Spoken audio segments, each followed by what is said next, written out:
Don't ask me to talk. From the sublime to the ridiculous. Join me, Stacey Heller, And me, Eric Ryder. as we talk about what's good to watch, read, see, listen to, and more. An edutaining 1-hour break in your day that includes the segment, What Are We Eating? Sponsored by Dingfelder's Delicatessen. Stick with us for something good. Hey, welcome to Don't Ask Me to Talk. I am Stacey Heller, joined, of course, By me, Eric Ryder. Hello. there he is. So each week, Eric and we talk about random holidays because honestly, who doesn't need more to celebrate, right? We talk about topics that we pick randomly from our Wheel O Topics because, as you have said in the past, sometimes it's nice to know what you're going to talk about. That's right. And it's like there's so many decisions to make, so to have it made for you is really nice. Yeah. Although it occurred to me last week when the topic that we picked was bring a guest, it occurred to me that we didn't pick what we were going to talk to the guest about. Yeah, that's not a topic. That's a suggestion. I know. So I'm like, ah. So now But we we've got figured it out. Yeah, we're If all else fails, spin the wheel again. so that's what we're going to do today. Yes. So that'll be fine. With a guest. With a guest. Yes. Yeah. So that's fine. It's fine. It's all good. Anyway, we also chat each week. Wheel of Random. Yeah, very good. Very good. We also, of course, chat each week with Vance Dingfelder of Dingfelder's Delicatessen and Nourish Catering each week about what we're eating and what's going on with him, which is always delightful and sometimes slightly chaotic. But you know what? We have come to love that about him. Anyway, so just tune in and sit back and relax and enjoy a nice show full of lively banter. Right? That's right. There you go. You can find past episodes of Don't Ask Me to Talk wherever you listen to podcasts. You can also find another show that I do called Stacey Connects wherever you listen to podcasts. You should consider subscribing. It won't cost you anything. Right? Everybody does it. You know you want to. It's free. I mean, there you go. If you would like to connect with us, you can do that. It's also free. It's 475-999-2726. Or 475-99-YAPCO. I mean, we are a company of yappers. That's right. That's a good one. I don't think you've done that one before. I'm sure we did it at some point, but operator is standing by. Exactly. We're waiting to hear from you. So as I mentioned, we last week, since we had to bring a guest, or since that was the thing that was picked, we'll be joined by my friend, Steve Has, and we'll figure out what we're going to talk about with him. Hey, just on a side note real quick, I'm thinking about when I said the, operator is standing by. Do you remember when like magazines like used to give the subscriptions and then they would have like a little gift that would go with it? And they would sell the gift on the commercial for the magazine like that was the big deal. Yeah. Like, it's the subscription, sure, that's, you may be interested in that. But what you're really calling to get is a football-shaped phone. Right. Totally. Maybe we need a Don't Ask Me to Talk novelty item to get people to subscribe. I don't know what that would look like, but... maybe a muzzle. A muzzle. Don't ask me to talk. Yeah. Well, or a mask. Some kind of incentive. That's what I'm thinking at some point. All right. I'm gonna work on that. I'm gonna stick it in this little popcorn maker that I call a brain and add some heat and popcorn on it. Well, the swimsuit edition was also a very Sports Illustrated would bank their whole thing on you pay $40 for this subscription, but one issue is going to be the swimsuit edition. So maybe that's what we need. It worked for me. Don't ask me to talk. I was a good swimsuit not edition. Doing a swimsuit. I see where you're going, and I am not doing that. Well, we could both get like those old timey 1940s style, two-piece. With the stripes, Oh, man. It doesn't say what kind of swimsuit. That's true. Yes. That's true. Because there are... I'll have a hat, like a jaunty straw hat. So you're not going to do a Speedo? No, of course not. Nobody wants to see that. Oh, well, you'd be surprised. Like, well, now that I'm completely sidetracked by this idea of a calendar and a free and irresistible item. As soon as I said operator is standing by, I couldn't help but think about like the old Time Life or the Sports Illustrated commercials that, back when people subscribed to magazines. Totally. And one of the big selling points, it was always some novelty item. Right, like the umbrella that says Time Magazine on it. Yes, that's right. Yeah. Right, and you're like, oh, I have to get that. Yes. It'll be a perfect gift for my husband. I need this $2 item. Yes. That's going to cost me, $40 to get a year's worth of Life magazine or whatever. Right, Reader's Digest. Does Reader's Digest still come out? I have no idea on that, but I believe their gift was like condensed books.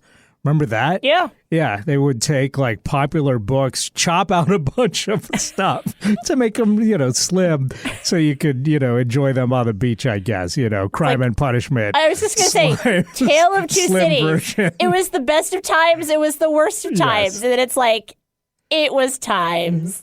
Right.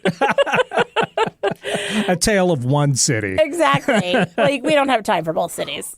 War and peace. How about just war? There you go. I mean, or just peace. It sells. I think war sells more than peace, sadly. The peace was a pamphlet. Very short. Very, very short. So you cut out the war. This is now going to be in the back of my head. I might blurt out throughout the show, like, ideas. It looks like Reader's Digest still exists. And may just be website form. I'm not sure, but maybe that's what our free and irresistible thing is that we need to give out. We need to give people Reader's Digest. We could probably find them on eBay. You like eBay. You find things there all the time. If people old Reader's Digest. Yes. Okay. And we're just going to mail them to people. Okay. That express interest. So, hey, listeners out there, I'll tell you what. Reach out to us. Remember, the number is 475-999-2726. That's 475-99-YAPCO. Right. We're standing by. And if you send us your name and your address, maybe we'll send you something. It could be a Reader's Digest. It could be my old newspaper. You never know. But we are standing by. I won't send you trash or anything inappropriate. I promise. Okay. Whew. We're back. We're back on track. So it's the Ridiculous High holidays. And what are we celebrating today? Well, okay. On an international level, we're celebrating School Meals Day. Now, not for the reason that they have. The reason that they have is to talk about the importance of health and nutrition among students throughout the day. Making sure globally every kid, has access. Has at least one good meal a day. Exactly. Yeah, very important. Very important. Also, and tots. That's where I was going. And did you bring lunch from home or did you get school lunch? For me, school lunch would have been considered a treat. Because Mom usually made me whatever she made. For me, it was the opposite. I always got school lunch, and bringing something from home would have been a treat as far as I was concerned. Okay.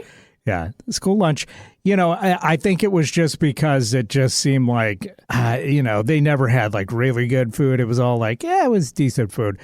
But when I think about it, compared to like a cold bologna sandwich that I would have brought in, it was actually a pretty decent meal. Right? But it's always that grass is always greener kind of thing. Seemed like the wealthier kids always brought their own lunch. So, us poor kids that were eating the lunch provided by the school, it always seemed like, oh, they've really got it made with their bag of Fritos and bologna sandwich. But honestly, if I had thought about it a little harder, having a hot meal, like having a hot slice dog of lasagna is going to trump white bread with bologna any day. I hated the lunches that my mom sent. She would send meatloaf sandwiches, which in theory as an adult, it does sound great, except that she did it on basically, I think it was like Wonder Bread. And it was like a slab of meatloaf. So the bread then... I'm still on board. Okay. But it basically became like smashed because, it's in your backpack it's and whatever. Fused together. Yes. Right. And so then it was like, oh, this is kind of gross. And she didn't put, like lettuce or anything like that. It was 2 pieces of bread and a piece of meatloaf with the ketchup that was on the top from when she cooked it. I know you're on board, but it sounds messy if nothing else. Yeah, it was okay. And then it probably would have been better hot. Totally better hot. Yeah. And she also sent the old Kodak film cases that was the black container with the gray top. Oh, yeah, I remember those. Yep, she sent uses that them for storing quarters for some reason. Well, they fit perfectly. Yes. That's why. Yeah. But why did we need to store quarters? I don't know.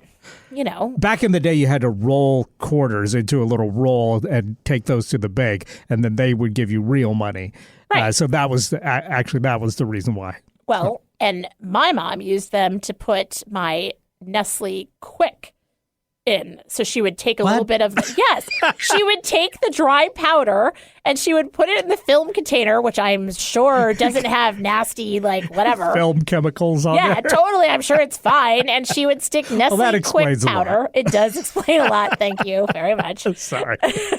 And then I would put it in the school milk, and then I would shake it, and that's how I had my chocolate milk.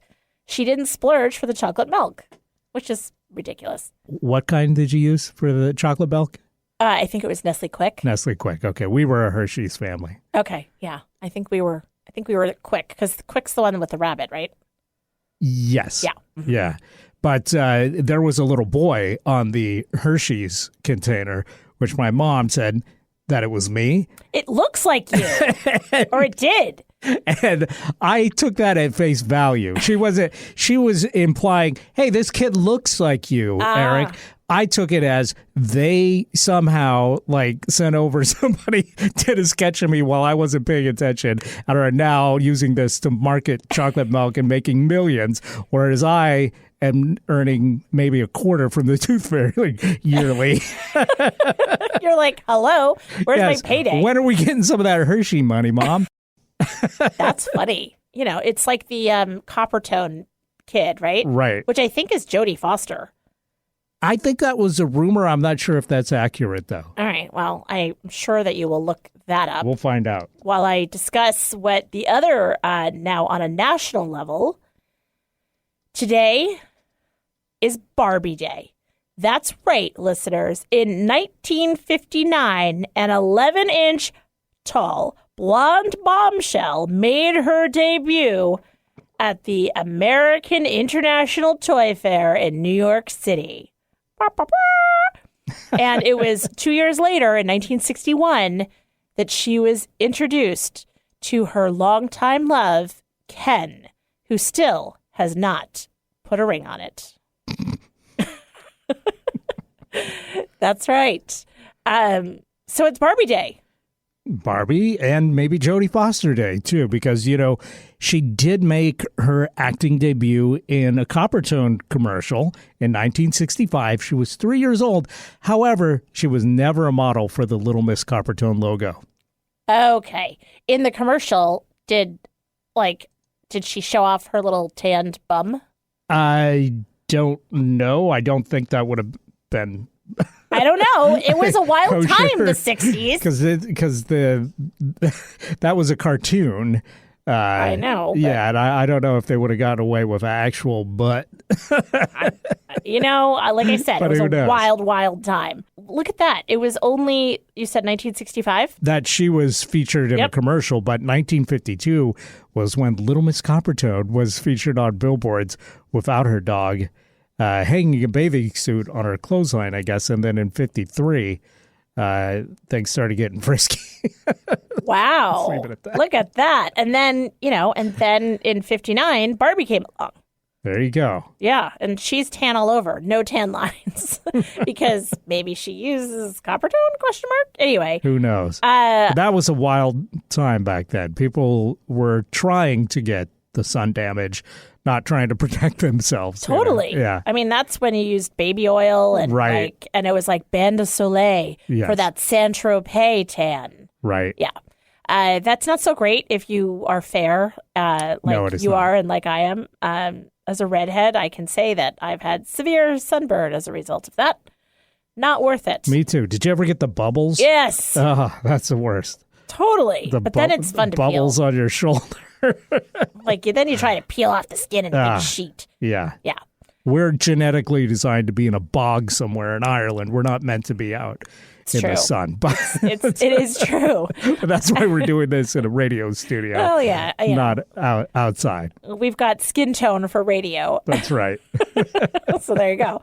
It is also Popcorn Lovers Day, and I am a huge popcorn lover. I make popcorn all the time. We've talked about it before on the show.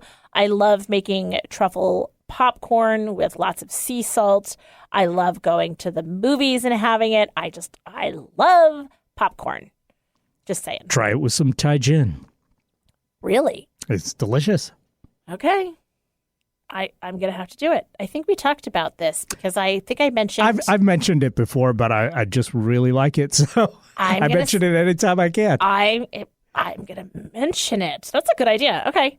And then for birthdays today, this just made me laugh. It is Bow Wow's birthday, otherwise known as Little Bow Wow, otherwise known as Kid Gangsta. And I found out when I looked him up, because I was like, okay, is Bow Wow and Lil Bow Wow the same person? Because I was like, is Lil Bow Wow Bow Wow's kid? Right. And no, they're all the same person, and he's 5'3". So I get it. So I think I don't know why that made me chuckle, like all the different names that you can have within your own industry. Sure. I mean, I suppose if you think about it, it's like Snoop Dogg, right? He was Snoop Lion for a minute. And then and now did you know that he has a winery? He's got his own label. 19 Crimes. Yes, because when people are looking for the perfect rosé for their evening, 19 Crimes. But you know who's on the cover of the label for the rosé? No. Martha Stewart. Okay. Of course. Right. Right? Doesn't that make sense? I was only aware of one crime that Martha committed, but maybe there's a whole laundry list. I mean, that she's not able to wash. But I think he's like featured different convicts, if you will, or criminals. Okay, so on the various 19 types. Different criminals. Maybe. To me, it just makes me think of Pruno, which does not make me want to consume your wine. Sorry. Well, there is that. As a side note, by the way, because this is the part of the show where we do side notes, as if this entire show was not a side note. This whole show, yes. I mean, details. I was watching James Corden, The Late Late Show, and it was with, I think it was Dave Bautista and Jenny Slate. And she brought up orange wine. Oh, there you go. She was doing they were doing orange wine is having a moment. It's having a moment. She was talking about, they were doing a good cop, bad cop, and she was talking about wine, and she was like, orange wine. And I was like, has she been listening to our show? We're trendsetters. What can I say? I mean, and the movie that I think that Marcel the Shell with shoes on was nominated for an Oscar. That's right. And you talked about that on the show, and that stars Jenny Slate. Yeah. It was such a good movie. Really, I recommend it. I have no idea what else was nominated for an Oscar, but I am actually so proud of the fact that I've seen one Oscar-nominated film. Did you see any of the others? Banshees of Inisherin? Nope. Ah, that's a great movie. I'm not great about seeing all of these different movies. I don't know what my deal is. I used to be so up on it, and it was almost like I had a worksheet that I had to check off all the different movies and make sure that I saw them. I've really fallen off the wagon. Well, I guess fallen on the wagon? I don't know. I typically end up missing out on a lot of them, too, but I think I've caught a few this year. Just trying to look up real quick what the best pictures are nominations for. All Quiet on the Western Front. Haven't seen that. But yeah, and of course it was a popular movie back in the 20s, I believe, or early 30s. And then had a remake this last year that's in German. And in the book, it's about a German soldier. Yep. So, yeah, so that makes sense. Avatar, The Way of Water. Yeah. Kind of surprised on that one. The Banshees of Inisherin. Elvis, the biopic Baz Luhrmann made. Didn't see it. I saw that one. It's on HBO Max. Okay. Worth a watch. Kind of fun. I don't know about Best Picture, though, for that. I'm a little surprised. But Everything, Everywhere, All at Once. I did see that. I haven't seen it. It's supposed to be really good. You got to watch it. The Fabelmans. That's the Steven Spielberg biopic, kind of vaguely disguised biopic. Yep. Tar, I haven't seen that. Top Gun Maverick, haven't seen that either. I did see that. But I hear good things. Best Picture? Yeah, I'm surprised as well. But wow. Yeah, it could win. Triangle of Sadness, which I saw the trailer for, and I said, I'm going to go see that. That looks great. And then the next day it was out of theaters. Wow. And then Women Talking, which I have not seen, but I imagine it's good if it's nominated. So interesting. I feel like there's far more nominated films as time progresses. Like it seems like there used to be like 5. Yeah, and now it seems there's like there's more than usual. Yeah. Interesting. Yeah. Times they're changing. We'll have to get our Oscar insider to explain that at some point. I know. Do we get press credentials that we can use to go and do this stuff? I don't know. Well, see, there's a question. Perfect. All right. Maybe we'll try for next year. I like it. All right. Anything else before we take a break and bring back our guest? No, I'm excited to talk to our guest today and find out who it is. All right. Well, when we come back, we're going to let you know who it is, and we're going to figure out what we're talking about. Keep listening to Don't Ask Me to Talk. Yeah.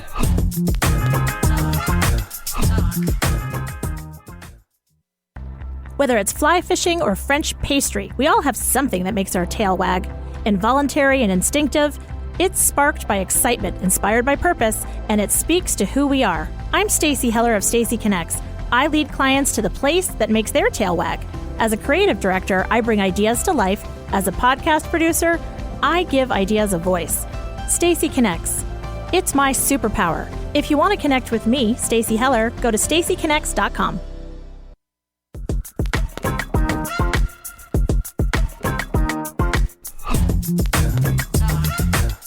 Welcome back to Don't Ask Me to Talk. So last week, when we did the Wheel O Topics, we picked for the first time, Bring a Guest. So we did. That's the first time we've picked that topic, but we've had guests on the show before. Yes. But I had added it to the list and thought it would be fun to be like, hey, bring a guest. Right.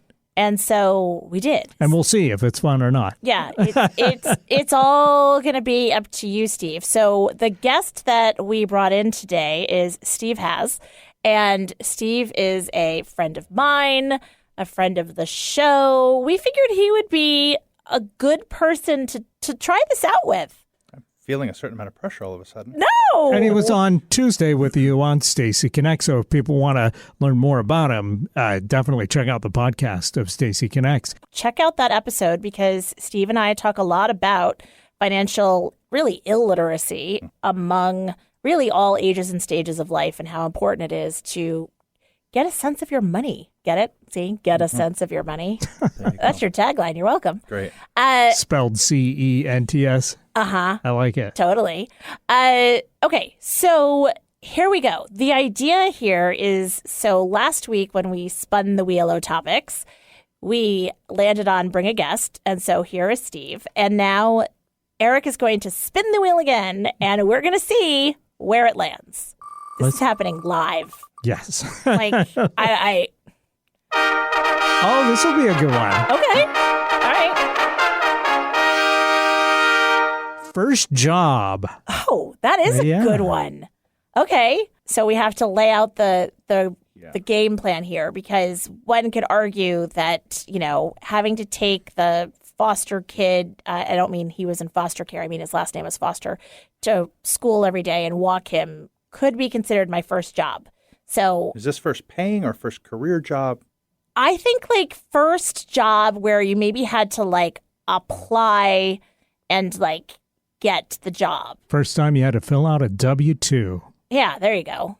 Versus when I was paid under the table. Right. Okay. So, Eric? Sure. My first job before this, I didn't have to fill out a W-2. I did some babysitting and I did like a camp counseling thing, I think. But yeah, that was all very informal. But first job where I had to fill out the W-2 and was part of a bigger organization, I was with Kinney Shoes. Remember Kinney Shoes? Yeah. They used to be in malls. Yeah. Remember malls? Yeah. But yeah, I started as a stock boy working 1 day a week, and then I worked my way up to a salesperson, and then sales weren't that great. So I was demoted back to being a stock boy. That wasn't on me. It was just a contraction of Kinney Shoes sales overall there for a little while. But because that was right when like Foot Locker first came out. So they started to see some real competition at that point. But yeah, that was an interesting first gig. I was just happy to not, be covered in grease or whatever at the end of the day. So how old were you then? I was 17, I think. Okay. No, 16. How has it impacted your shoe game? My shoe game. How's your shoe game as a result? I guess it taught me not to really worry about brands, just about what a shoe looks like and how it fits. Okay. So yeah, I guess that's impacted it that way. Interesting. And what about your shoe organization, since you were a stock boy? Yeah, I never got good at that. Well, that's, it's frenzied, right? I mean, yes. I would imagine that the stock room behind places is it's totally frenzied. Oh yeah, I mean, sure. I was pretty good as a stock boy. I was able to get those shoes in their boxes, up on the shelves in the right places, and it was like a 9-hour day, and I had a little break in between where I got to go get like an apple fritter, I think. Right. Yeah, whatever from the the mall donut food shop in the mall. Yeah, yeah. So that was the highlight of my day. Working at Kinney Shoes was going to get that apple fritter. I love it. Oh. Interesting. All right. Okay. You want me to go next or you want to go next? I'll go. Yeah, you go. All right. Let's hear it, Steve. So about the same age, 15, 16, I worked at a travel agency in San Francisco where I lived over summers. And really? Yes. And to completely date myself, my job was to deliver airline tickets downtown to people who were taking business trips. So I would courier airline tickets around in the days where they were the carboned, you had your seat assignment written in by the travel agent who did it, who came off the big machine with the hole punch on either side of it at the travel agency, and you got your ticket. And without your ticket, you couldn't fly. And there were no apps, and there was no changing your seat on your, phone or anything like that. I delivered hard copy tickets to people taking business trips. Yeah. Wow. Yeah. Yeah, I've never heard of anybody having that as a job. That's very cool. It had to happen. And good luck or bad luck, it ended up being me. That was before, people could just go online and print up their boarding pass. That's right. Totally. Or on their smartphone. That's right. I do remember that dot matrix printer or whatever, that it was like chicken. Oh, yeah. And with airlines used to feed. Yeah. Airlines had offices. You remember you'd go to the TWA office, the United Airlines office, to get a ticket reprinted if you needed it and things like that. It's a different time. Totally different time. Yeah. How'd you get that gig? A friend of our family worked at the travel agency, and I think he was one of the principals there, and they needed help, and I needed a job and wanted to make money, and found myself there. And how did this impact your shoe game? Very minimally, surprisingly. You would think there's a real connection, but I just couldn't get one. Well, I mean, you had to deliver everything. I mean, I wore shoes, if that's what you're asking. I wasn't barefoot while I did it, but... Okay. How'd you get your job? You just went to the mall like any good teenage kid? And I think I knew somebody maybe that worked there that said, hey, come on down, and fill out an application. I'll put in the good word for you. And then, bam, they hired me like that day. So I was like, okay, cool. Careful what you wish for. Yeah, exactly. Yeah, well, exactly. Okay. Mount Shasta Mall in Redding, California. Wow. Yeah. Wow. So your first job was at Seattle that you were No, I grew up in San Francisco. So downtown San Francisco. Okay. Yep. Yeah, so a lot of hills. A lot of hills. Yeah. Zipping up and down, delivering airline tickets. That's it. Right? Not on a skateboard. No, it was really mostly downtown. It was to businesses. So I didn't, my circle of influence was fairly narrow. And how old were you, Steve? It was in high school. I would have been 16, 17. something like that. Did anybody ever like tip you for that? You know, like hey, no, never got a tip. No, it was dropping it at a rereceptionist in a corporate office. No, I actually suddenly feel slighted that I never got tips, but no, I didn't. Because that's kind of important stuff. You would think so. Yes, I feel like I should have. We're sending our first guest to therapy, or not our first guest, but our first like. In today's environment, I would have had a Venmo, scan thing to tip me with, but no, back then I just dropped them off and went back and got more. That sounds like a pretty cool kind of adventurous. It was in a way, fine. gig. It was you're out doing stuff outside. It wasn't bad. Yeah. All right. I like it. And Stacy, how about you? So my first job where I was working for someone other than my mother or the neighbors or whatever was for a business associate of my dad's. He owned a Triangle Printing, which is essentially like a copy center. Mm-hmm. And so I worked on Saturdays. And my big claim to fame there is that when Brooke Shields was at Princeton, he had cornered the market on printing the thesis for the students. So they would do hardbound copies of their thesis. And so she came in and that's where she had it done. And hers was on her movies that she did with Louis Malle. Anyway. Did you meet her?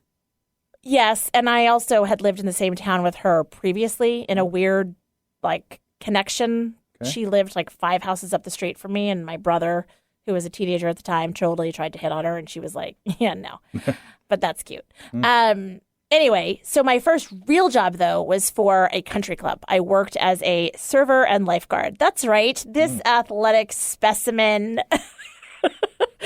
I went and But not at the same time, right? I mean, you weren't like, oh, here's your sandwich. Excuse me, I got to go save somebody from drowning. I could have. But so it was for a tennis club. And so you would either take the orders at the window, you would run the orders. And then when you weren't doing those things, you were a lifeguard. So you would have to change what you did throughout the day. And change your clothes and whatever. So shoes really came in handy for the running piece, but I didn't need them for the lifeguarding piece. Now, did you have to go through all kinds of training for this with CPR and swimming and all that stuff? Yes. Did you save anybody? No. Not because I let them drown, but because no one required saving. That guy didn't tip. Apparently. When I brought his order out. Exactly. Nuts to him. Exactly. It was the club was called Pretty Brook Tennis Club, and it was essentially a former private residence. So the pool was not terribly big, and it was freezing even in August. And so there wasn't really that much activity. However, I did have to go through all the training and everything. And I remember for the final test, it was a man that was teaching. Well, there was a man and a woman that was teaching the class, and the man was in an unfortunate bathing suit style. And meaning a Speedo? Yep. Yeah. And he was not a small man, and I had to save him. And I did. And I did it because I was like, I am not grappling with this guy. And so I just went and I saved him, and it was great. And then I never had to put that into use ever again. Nice. Yeah. And that was actually, that job was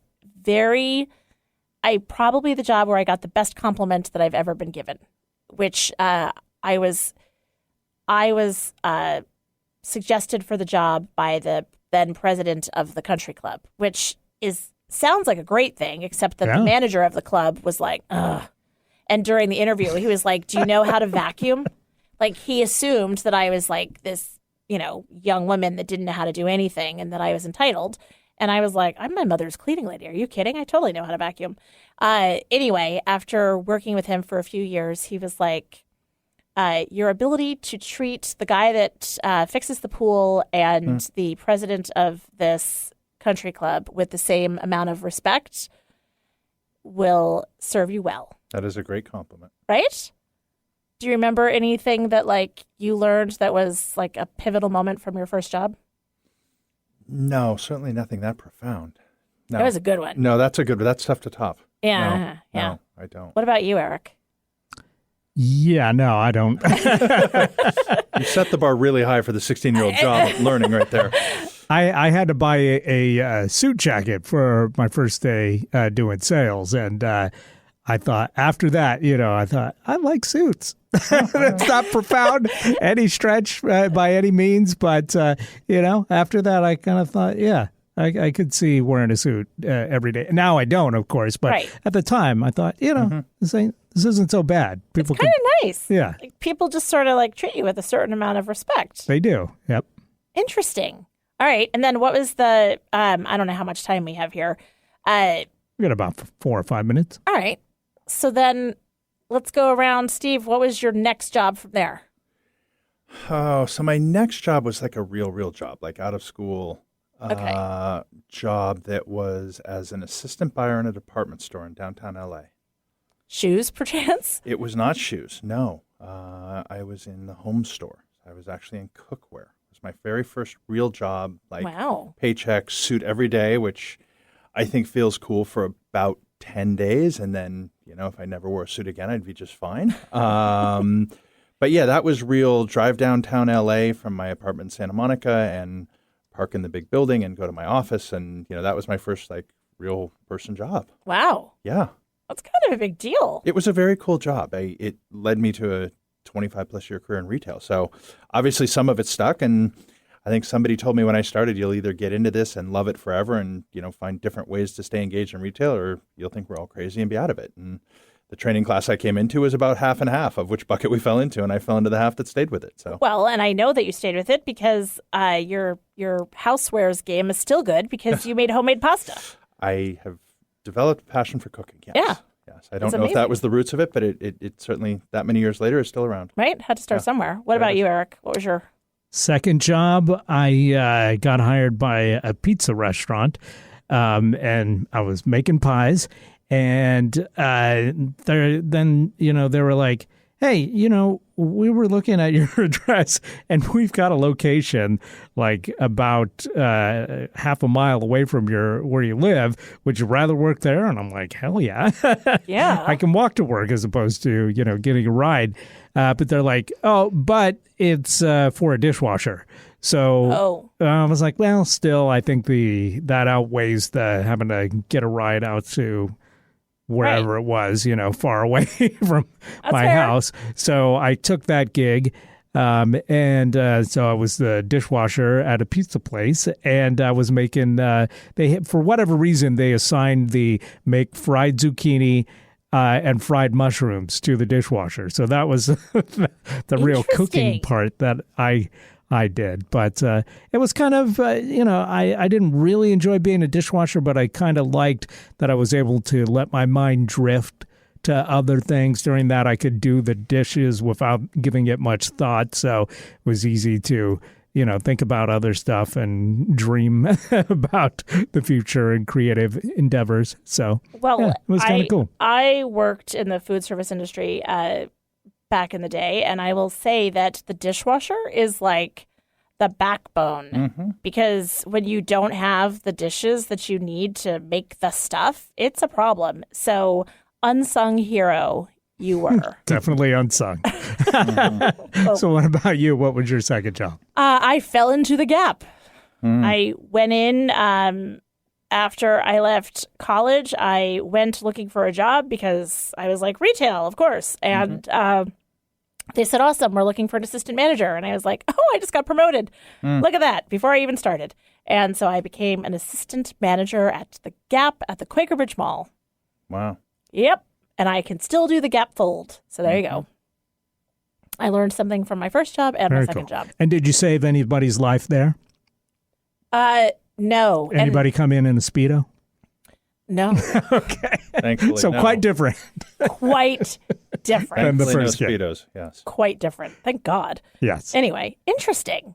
Love the whole first job thing. They're not like they used to be. I feel really ancient right now.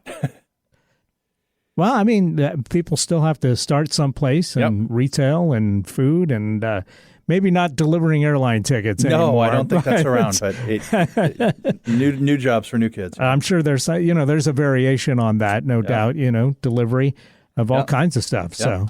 So, I mean, good places to start. I think, if you get something that you can somewhat enjoy and can do a good job, you've started off on the right path. It's a building block. Mm-hmm. Absolutely. Got to start somewhere. Hey, Steve, thanks for being our guest. Thanks for having me. Talking about random first job stuff. I love the fact that you were willing to just spin the wheel and see wherever it may land.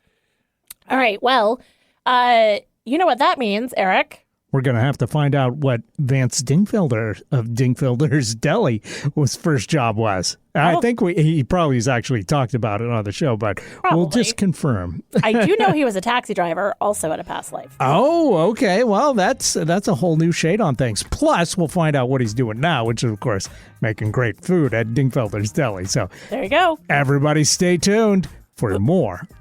Don't Ask Me to Talk. Anything else? No, we'll be right back. Awesome.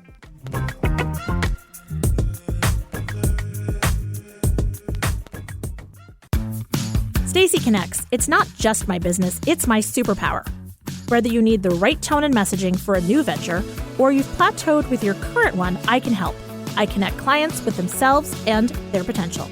Then, I identify unique solutions that translate your brand into messaging that connects your target audience with your business. Go to stacyconnects.com to connect with me and your messaging.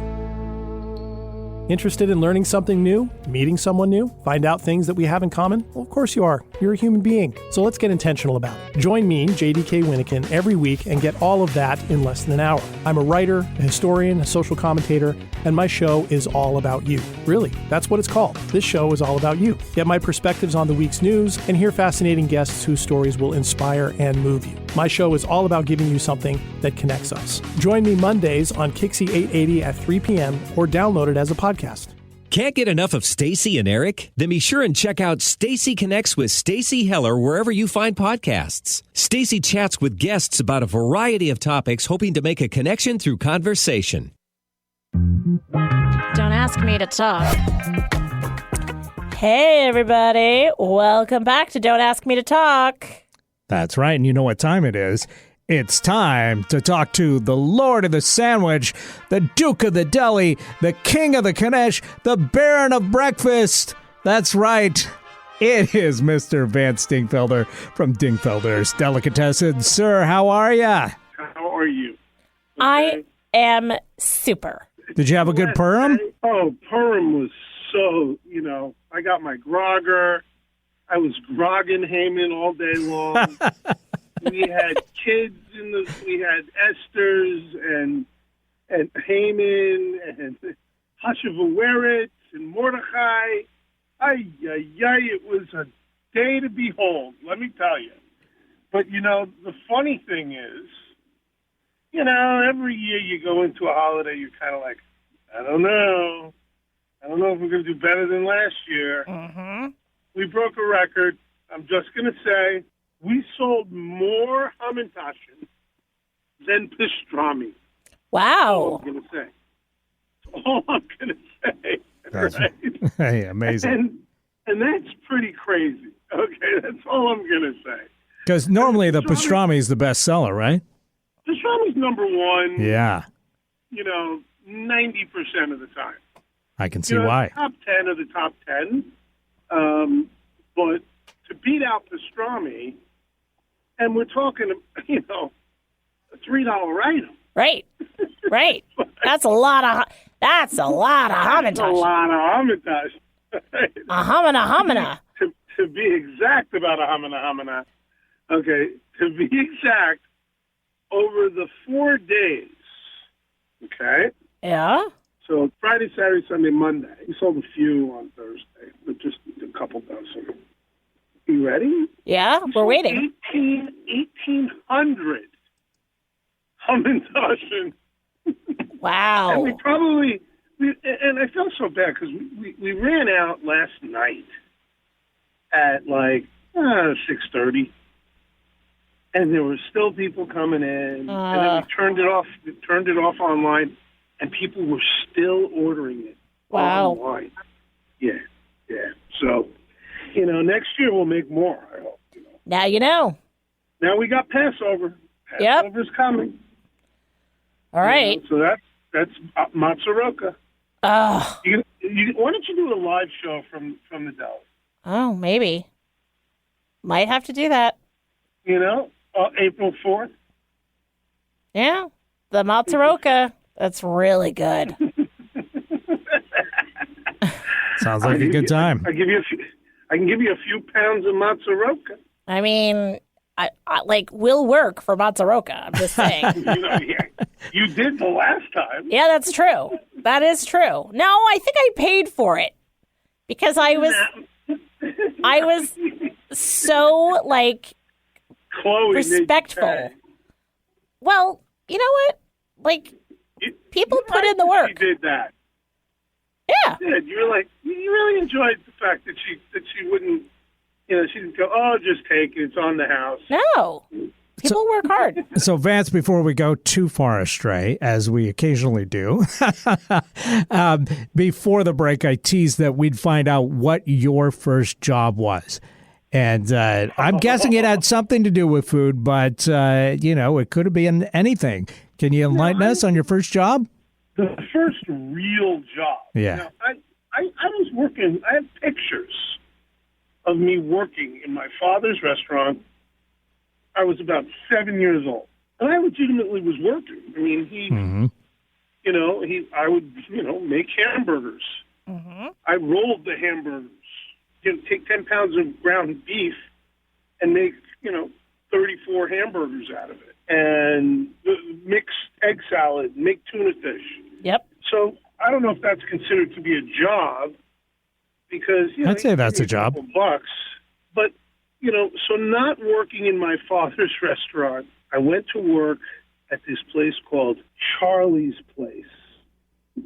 Wow. Was this also a restaurant, or? This was a restaurant. Okay. Yes, Of course. Because I knew it was a place in Roosevelt Field Mall. And you had the skill set already? Believe it or not, it was like a deli, right? It was one of those coffee shop places in the mall that had an open front and a counter. Like, you'd walk up to the counter and you'd order something. And I worked the hot dog grill, the fryer, and the griddle, which is something that I could do. Like the back of your hand. So that was literally my first real job that wasn't given to me by a parent. And, yeah, that was it. Well, the brilliant thing is that I have to remind you, in New York, you got paid cash. Okay. Well, the great thing is that you've taken a lifetime of experience, starting from 7 years old, and have taken all of the lessons that you've learned from that and put them into your own restaurant, the amazing Dingfelder's Deli, and, of course, Nourish Catering as well. And if you want more information on either of those, you should go to dingfelders.com, right? Eric, what was your first job? My first job, we talked about this on the show, but it was also working in a mall. It was at Kinney Shoes in the Mount Shasta Mall in Redding, California. Oh, my God. Kinney Shoes? That's right. And what about you, Stace? My first job was working at a country club in Princeton, New Jersey. Ooh. The other thing that we talked about is you mentioned Passover. And that's coming up. And we also today talked about school lunches. And you know what's really good to take to school? Probably some meats from Dingfelder's on a delicious sandwich, right? You sell your various meats by the pound, right? Absolutely. I mean, our retail is 40% of the business. A lot of people take stuff home. It's so funny. We'll do catering jobs, with Nourish or with Dingfelders, where they'll combine the two. Mm-hmm. They'll want to have deli meats with, roasted cauliflower salad, things like that, and lamb chops. So they'll combine the two catering businesses to make a menu.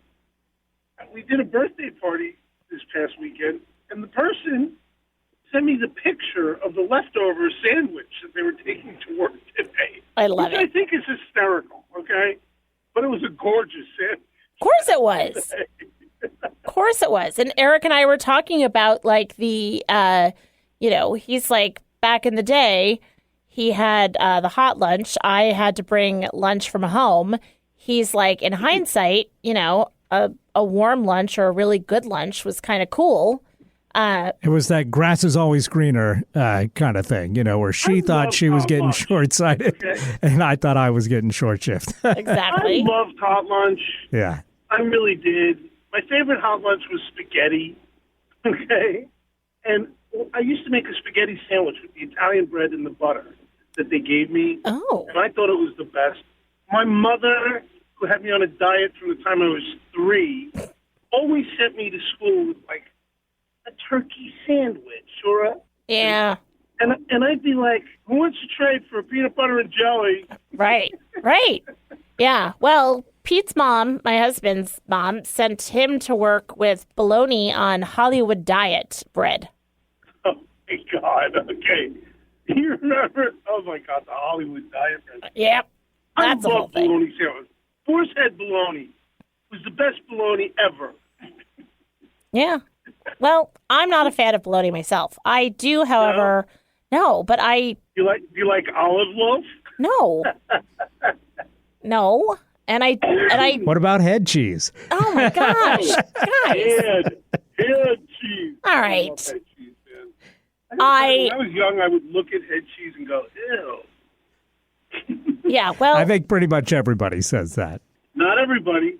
Well, Somebody ate it. yeah, they're still making it, so somebody had to like it. But No, they just put it in the case for people to go, ew. yeah, Right, exactly. they just charge 25 cents anytime someone says Nobody you. buys it. In fact, Boar's Head just gives it to them. It's like when you used to go to the deli as a kid and there was the big pickle barrel. It was like, Mom, can I get a pickle? Hey, when is Dingfelder's going to do a pickle barrel? We have pickle barrels, okay? Uh-huh. Just not in the front. Yeah, I know. I love your pickles. I mean, honestly, your pickles are unbelievable. They're so good. They're really good. Well, they're sour. We sour them. I know. Make the pickles, Yeah. okay? But I sour them because a good sour pickle requires some love. Yep. It doesn't just happen. No, You it doesn't. Okay, so we're starting Reuben soon. It's getting close. Yeah, all right. You keep saying that. But in the meantime... I'm waiting for the menu board. All right. But in the meantime... So wait a sec. Oh, okay. There's a Reuben. There's a Rachel. There's a Raven. Yep. There's a Ruby. A ruby? And a Ruby. What's a Ruby? A small Reuben? No, it's not. A Ruby is... It's the vegetarian Reuben, right?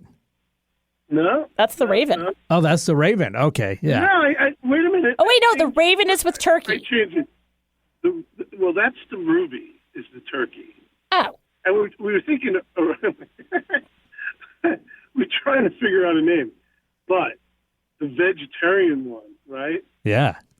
we're going to call it Rye Not. Right on. I like it. oh, that's Very good. That's good. All right.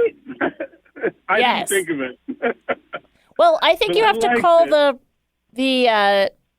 the Reuben a Tom because it's a Tom turkey, right? So, So, I made a sandwich called the Tom Hogger when I was a little kid at my father's restaurant. He put it on the menu. It didn't sell that well. well, It was ham and turkey on a hero, all right. melted mustard cheese, I'd eat that. and grilled tomato. Sounds great.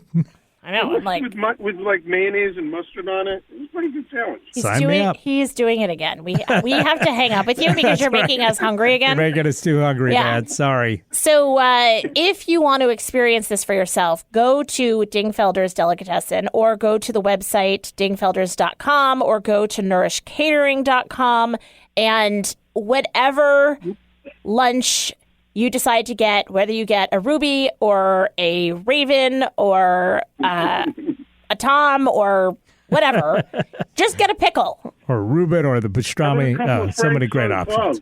Yeah, exactly. So a couple of Franks on a Kaiser roll. There you go. That sounds great, too. I'll take it all. With some sauerkraut, a little mustard and ketchup, a little relish. Add it to my tab. Maybe some onions. No, hold the onion. All right, we really got to go. You're making us way too hungry. We got to wrap up the show.